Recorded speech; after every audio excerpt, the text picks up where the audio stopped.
ran to the tomb. They did an examination when they got there. There are different versions of this story. Matthew gives a version. Mark gives a version. Luke gives a version.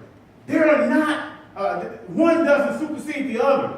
But John gives us an eye view of this version of this text because he was right there at the minute it happened. He was there on the scene. So his writing is a bird's eye view of what he saw. So our text revealed 3 individuals that came to the tomb that day. Their lives were filled with questions and they couldn't find answers to their questions. And as they came to the resurrection morning to examine the tomb, they were forced to examine their own hearts. So Jesus is forcing you this morning, as you sit here and hear about the resurrection, to examine your own heart. First of all, there were 3 people who ran to this tomb. First, we see in this text the committed servant. It says, now on the first day of the week, Mary Magdalene went to the tomb early, while it was still dark, and saw that the stone had been taken away from the tomb. Mm-hmm. Mary ran to the tomb early in the morning. She got up, put her clothes on, and took off. Mm-hmm. It was still dark outside. Mm-hmm. Very early. That's commitment. Mm-hmm. So Mary Magdalene is this committed servant. And she came very early in the morning to the tomb while it was still dark. See, Jesus had performed miracles in her life that no one else could have done. Jesus had freed her from Satan's bondage, and he cast out 7 devils. Y'all remember the story, don't you? See, Mary never got over what Jesus did for her, and she often ministered to Jesus, and she was present at the cross, and now she comes to anoint his body with spice. Mary was devoted to the Lord, and she sought every opportunity to serve the Lord. And she wasn't ready to give up on God right then and there. See, I don't believe that any of us have 7 devils, but Jesus freed us from the bondage of sin. Y'all better hear me this morning. Oh, yeah. He did for us that no one else could do. I don't know about you this morning, church, but that's not considered the joy of this resurrection.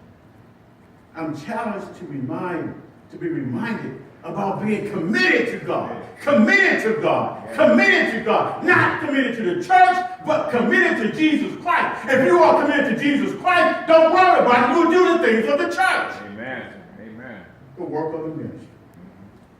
See, our churches need more committed servants like Mary Wade. See, we should never forget what Jesus did for us. Never. That should make us want to renew our commitment to serve him. I don't know about you, but I want to serve him the rest of my life. Amen. Because of what he did for me. I told you there were 3 people who went to the church that we're going to broadcast and look at. We talked about the committed servant. But then there was a convicted servant. This should pull our chain this morning. The Bible says Peter therefore went out and the other disciples and were going to the tomb. You see, Mary wasn't the only one to visit the tomb that day. She had come to Peter and John with the news that Jesus was in the tomb, and they quickly came to see. You see, Peter is the picture of this convicted servant. Let me tell you about old Peter. Y'all know the story about Peter, right? First of all, he was very close to the Lord, and he and Andrew was the first to be called, and he was privileged to be part of the inner circle that Jesus had, and he was bold and outspoken in his following of Jesus Christ, and he had confessed Jesus as the Christ, and he proclaimed his faithful devotion to Jesus even to death. That's Peter. Now we all know the account of Peter's life and what he did, and how he stood in the courtyard denying Jesus, even cussing. Y'all remember Peter cussing? Mm-hmm. He denied Jesus 3 times, right? The first time he said, I don't know the man. The second time he said, I don't know the man. The third time he said, ah! He started cussing and said, I don't know the man. These had to be difficult days for old Peter. See, he had denied the one he loved, and I can imagine that he wondered if he would ever be able to overcome his denial of Jesus. How many of us have denied Jesus in instances in our lives? I believe that Peter had come to find forgiveness from Jesus and to make things right with the Lord. You see, he was hoping for one more chance to do what was right. We often think of Peter as a failure. But in reality, Peter is a man to be admired. Why? Because we've all failed Jesus at some point in our own lives. We have denied him in one way or the other. We might be denying him even as we sit right here today. Anybody? Going once? Even this morning, on this beautiful, glorious day, the Resurrection Sunday, we celebrate it, but we might be sitting right here in the church and have not settled things with Jesus Christ. Unwilling to come like Peter did. At least Peter came to the sepulchre to see if Jesus was still there. So I pray that Peter's life and the things that we know about Peter will encourage us today and make us examine our own lives and see that we too have failed the Lord Jesus Christ in some way in our lives. So then there was a committed servant, Mary, a convicted servant, Peter, and then there was a compassionate servant. Look at the text. It says, so they both ran together, Peter and John. And the other disciple outran Peter and came to the tomb first. So John was there, and he represented the compassionate servant. You see, John had love for Jesus unlike no other. I'm sure that they loved Jesus, but John's love was special, and he wanted to be near the Lord, and he was found leaning upon his breast in the upper room, and at the foot of the cross, John loved it, for Jesus brought a devotion that others didn't seem to find. It was his love that brought him to the tomb that day. He couldn't bear the thought of being without Jesus. So John's love should certainly speak to all of our hearts today. John loved Jesus. Do you love Jesus? Yes. Yes, I do. Thank you. Appreciate that. At least I got one person say they love Jesus. See, we need that kind of love in our heart for the Lord Jesus Christ. Jesus needs to be the focal point of our lives, church. I pray that our love for Christ will grow each and every day during this precious season that we all know as the resurrection season. And we would love to even love him more every day. Testimony at the tomb, church. That's what took place.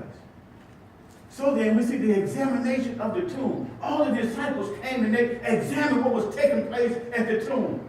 So we see the examination, the committed servant and the convicted servant and the compassionate servant. They all came with Mary. Then we see the evidence at the tomb. What evidence did we see at the tomb? See, there has been much debate as to whether Jesus actually rose from the dead or not. And I hope that you are among those who believe this morning. So let's consider the evidence and look at the facts. Let the facts speak for themselves this morning. Now, the text says again that on the first day of the week, Mary Magdalene went to the tomb early while it was still dark and saw that the stone had been taken away from the tomb. So the stone was rolled away. You see, in that day, graves were often hinged out of rock and creating a burial room of stone. And when the body was laid in the tomb, a large stone was placed over the entranceway, sealing the tomb. This stood as a vivid reminder of the finality of death. And when Mary arrived at the tomb that morning, the stone was already rolled away and the Lord was no longer there. So in the tomb, there was a rut, they call, in front of the tomb, that the big stone would slide in that rut and would be able to be locked in and be able to keep the tomb sealed. So when the tomb was sealed, it took more than one person to move the stone. So I couldn't go steal this body and move the stone by myself. I need help to move the stone. But when they came, the stone wasn't just moved, The stone was way out there somewhere, laying down. Somebody was sitting on, an angel sitting on the stone. Chilling. Let's go wait till these folks show up so I can tell them what happened. That's what he did. The stone wasn't just rolled away to let Jesus out. It was rolled away to let men see in. That's right. Jesus didn't need nobody to roll the stone away. If he wanted to, he could have said, and the stone would have went flying everywhere in pieces. But that's not what took place. The stone was removed so people could see that Jesus had done what he said he would do. Yes, sir. I ain't never been there, but I know the tomb is empty today. Amen. Anybody else with me? Anybody else know the tomb is empty? Amen. All right, then. You got to hand up the praise. So the stone was rolled away. And then in verse 5 and 7, we see the grave clothes were still there. Look at the text. It says, and he stooping down and looking in, he saw the linen cloths laying there, and yet he did not go in. And then Simon Peter came following him and went into the tomb. Look at impetuous Peter. Again, he went into the tomb. John was there looking down, but Peter came, he ran inside. Pray Jesus. Got to find Jesus. Right here. So he ran into the tomb. And he saw the linen clothes laying there, and the handkerchief that had been around his head, not laying with the linen cloth, but folded together in the place itself. Now, if you see some clothes lying there, looking like the image of Jesus, and then you see the linen cloth folded up, placed over here, something going on, that should tell you something. Did anybody steal it? They stole it. Why would they take the clothes off of it? They're going to steal somebody and take the clothes off of it for. They're going to take you moving around with no clothes on? No. The image of Jesus, the way his clothes was laying, it looked like it was the image of Jesus still in there. But he wasn't in there, so he just came out of the clothes. So as Peter and John looked into the tomb, the grave clothes were still there, and Jesus had been wrapped by Joseph of Arimathea, and Nicodemus, at his death, and preparing him for the burial. Now the clothes remained there, but Jesus wasn't in the clothes. If he'd been taken away, church, how would they take his clothes off of him? You don't leave your house or leave someplace naked. You have to have your clothes on. So why would they take his clothes off of him if they took him away? What they do? Check Jesus, you're laying there dead. We're going to change your clothes when we get you out of here. That doesn't make any sense. But people don't believe that in his resurrection, they think that somebody took the body and took Jesus somewhere so they can make the story come true. But that was not the situation here. And then the napkin that was on his face was wrapped together by itself. This has some significance, church. There's been an argument about this text, about what the napkin means and what it don't mean. But I'm going to tell you what it means. So it was an ancient custom to use the napkin, Lord help me this morning, to signal their intention to end the meal. You see, if a napkin was wadded up and thrown in a plate, that signifies that it was finished. The person was finished, he getting ready to eat. Let me see, they got a napkin somewhere. Hey, they were one around here. So if he took the napkin and did one of these numbers, food sure was good. Balled up, put it in his plate, that means I'm finished. He said, I'm finished. But if he took the napkin, folded up neatly,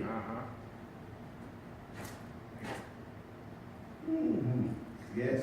All right. Thank you, Lord Jesus. I'm up this morning. I'm up. Folded up neatly. And then he placed it right there. That's right. That means that I ain't finished. Come on now. I'm taking it. Come on. I'm taking it. I'm going somewhere with this church. I'm taking a break, but I'll be back. Come on now. So Jesus was saying, I may not be here right now, but I'm coming back for you. He said in John, what? 14, right? Let not your heart be troubled. But if you believe in God, believe in me. In my house there are many mansions. If it was not so, I would have told you. I go to prepare a place for you. And if I go to prepare a place for you, I will come back again and receive you into myself. That where I am, there will be also. That's what he said. That's what the napkin meant, church. That's what he meant. People will return, church. This should thrill our hearts this morning. This make us nervous. Just think about it. Make us shake in our own shoes. Ain't got no boots on, so I can shake in my boots, but in our shoes.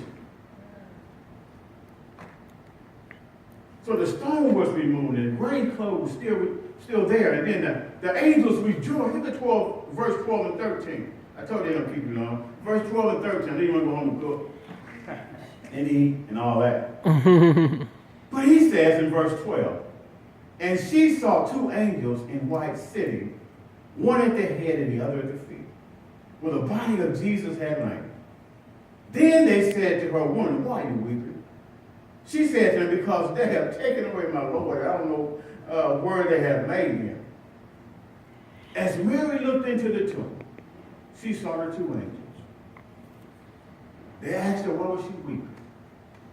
They were most likely there to minister to Jesus and to comfort the believers. You see, as I studied this text, church, I thought of the joy that the angels must have had in their heart when they were there for the resurrection.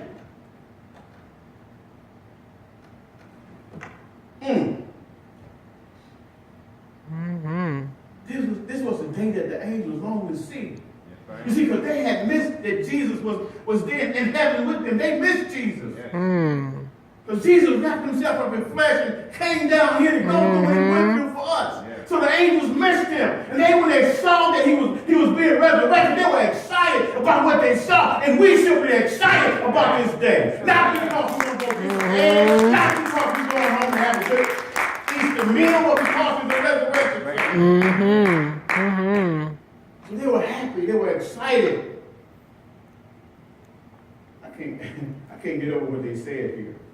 Luke 24, verse 47. Look it up sometime. Look what part of what it says is, why do you seek the living amongst the dead? He's not here. He's risen. That's what the angel said to Mary. Why do you seek the living among the dead? That says right there, he's still living. He's not here. He's risen. So Jesus has risen from the dead. He's no longer in the tomb. So we see the examination of the tomb. They came and examined to see what was going on. And then we see the evidence at the tomb, what they saw when they got there. They said Jesus was no longer there. And then we see the excitement at the tomb.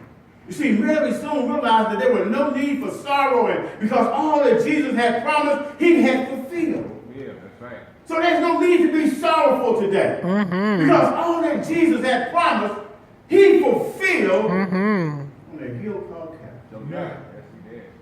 He fulfilled the church. And the empty tomb ought to excite everybody in here today. It reveals a wondrous hope that we have in our Savior, Jesus Christ. Yes. So then we see that he's risen. Verse 14. Now when she had said this, she turned around and saw Jesus standing there and did not know that it was Jesus. Lord have mercy. How do you not know what Jesus looked like? She wasn't paying attention because she was so excited. Right. She was excited and she was sorrowful at first because she didn't know what happened to Jesus. Right. How many of us have stood by and missed Jesus when he came knocking on your door? You wouldn't even answer the door because you thought it was a bill collector. But Jesus can be right by you and you'll miss him if you don't pay attention. So Mary saw Jesus standing and eventually recognized him as he spoke to her. Can you imagine the joy that she must have felt in her spirit that Jesus was alive and well? Mary was jumping. Where you, Mary? You were jumping up and down. Where you see back there jumping down right now. You can't sit still. So we're not serving some memory of a great man, church, and we're not serving the dead idol, but we're serving the risen Lord, and we're serving the eternal God, and we're serving the great I am, and we're serving the Alpha and the Omega. That's what we're serving, church. So he's risen, just as he said.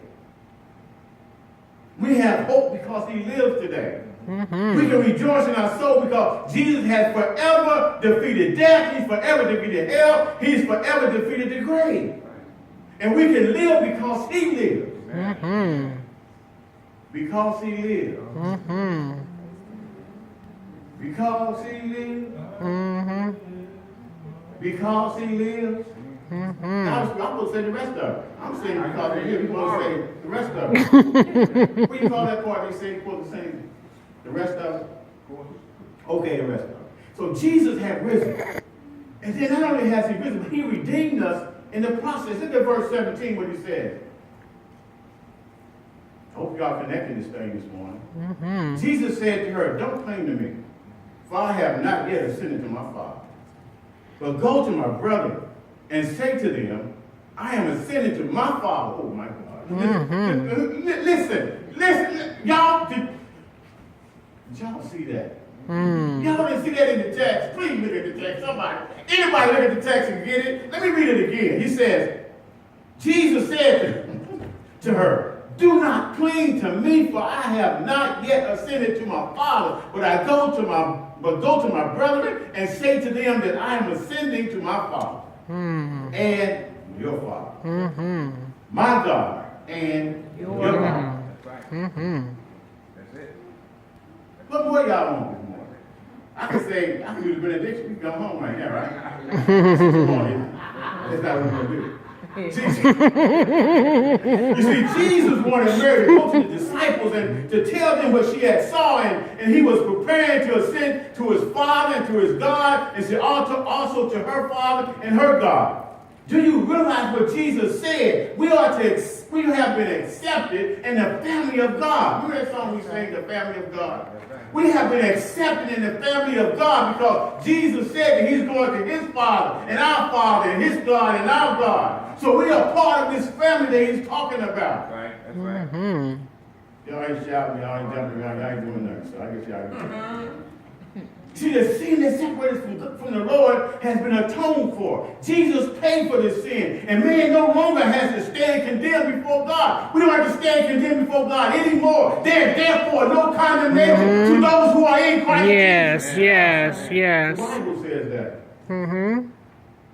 So we can enjoy righteousness of Christ because of his shed blood, and he purchased our redemption on the cross at Calvary, and that ought to excite us, even the smallest, the coldest heart today, that ought to excite you about Jesus Christ. That's right. Yeah. The saved have been adopted into the family of God. He's adopted us, but he don't treat us like adopted children, do we? He treats us like we were just his regular children, right? Ain't no such thing as a regular child or adopted child. He's either your child or not. Ain't no such thing. So then, Jesus will return. Jesus don't come back, church. See, Jesus said that he will ascend to his Father. And we see in Acts chapter 1, verse 9, Luke says, now when he had spoken these things, while they watched, he was taken up, and a cloud received him out of their sight.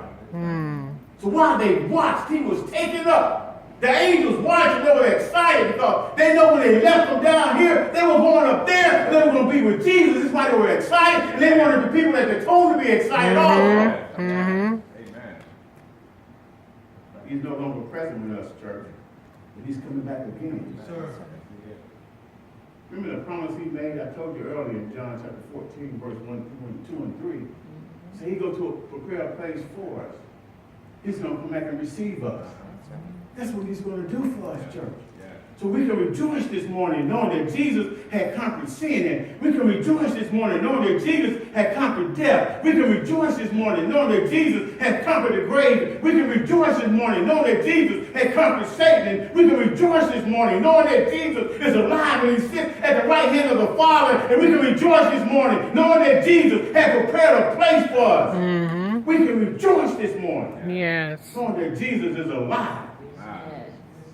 He's alive and he's alive forevermore. Thank you, Lord. And if you've been born again, you will be in that number to spend eternity with our precious Lord. Yes. What's that song? I want to be in that number. Thank you, Lord. Thank you, How Lord. does that song go? Somebody say it a little bit for me.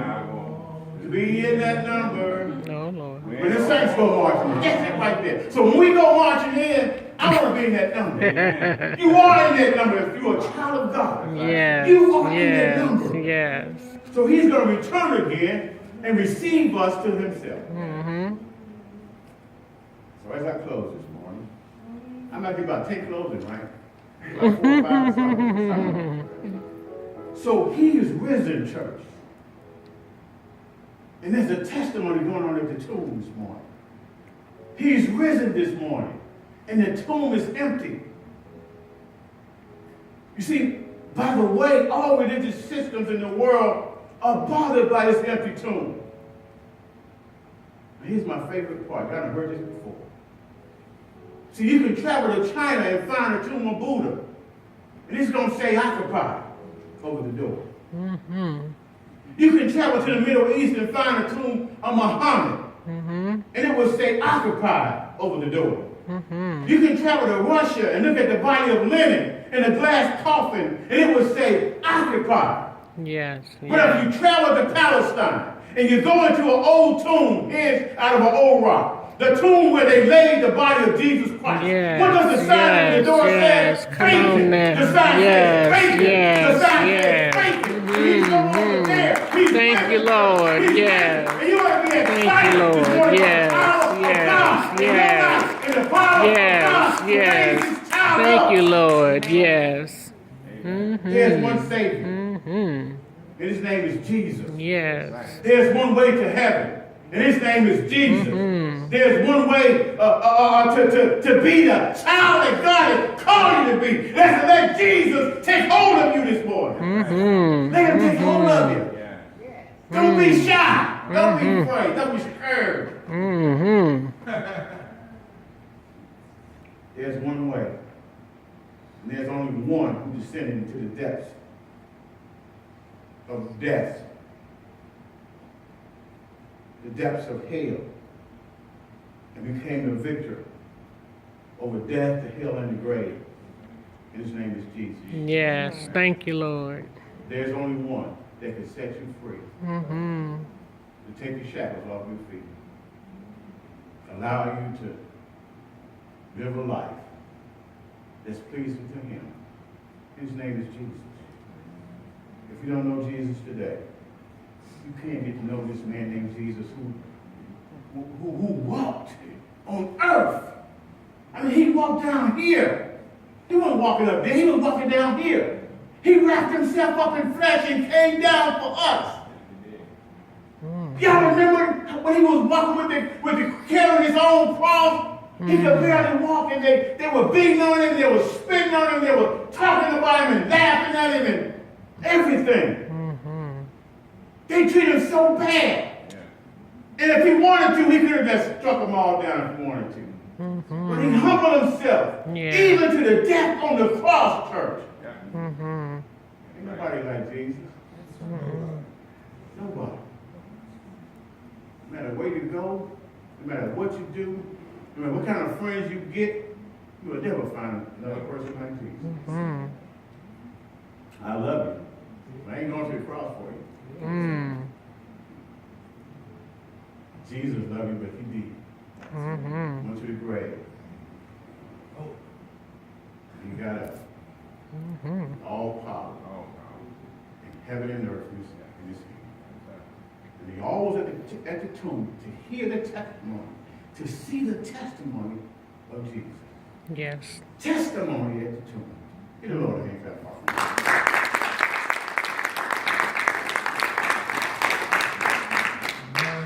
Praise the Lord this morning, church. Sometimes I want to keep you long. Y'all like short sermons, don't you? Come on now. I just like the word. Amen. Amen. Just give it to me plain. Praise the Yeah. Lord. You thank God. So I don't know how short you was. Well, praise the Lord this morning. We thank God again for his word. You see, it's very important, church, that we understand this Bible.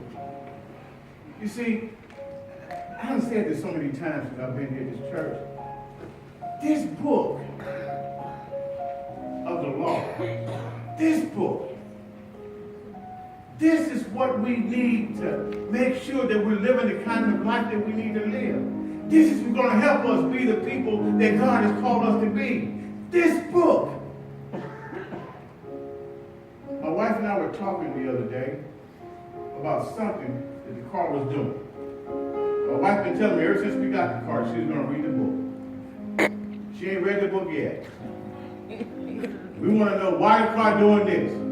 See, if we had read the book, then we would know why the car is doing what it's doing. Because that manual that GM gave us was for the operation of the car. This book of the law is for the operation of your life. This is serious. This is serious, church. If you just get in this book and you just abide by what it says, you just live your life by what it says, man, you'll be amazed what will happen to you. You'll be amazed at how you will change. You'll be amazed how you will go walk to your enemy that's other and kiss on him. Say, not me. Yes, God will change you. You know what? You don't have to even be trying to change yourself. He'll change you himself. Before you know it, you'll be saying, like, what happened to me? You ever go around people and they say, what happened to you? Anybody ever asked you that before? What happened to you? You used to do that. I remember you used to do this. You wanted to go to the club and all this other stuff. Now I can't get you to get out the house. What happened to you? Jesus happened. Come on now. Come on. Next time Come I on. tell you to ask you that question, you tell them Jesus happened to me. Yes. That's what happened. Yes. Yes. Thank you, Lord. Hallelujah.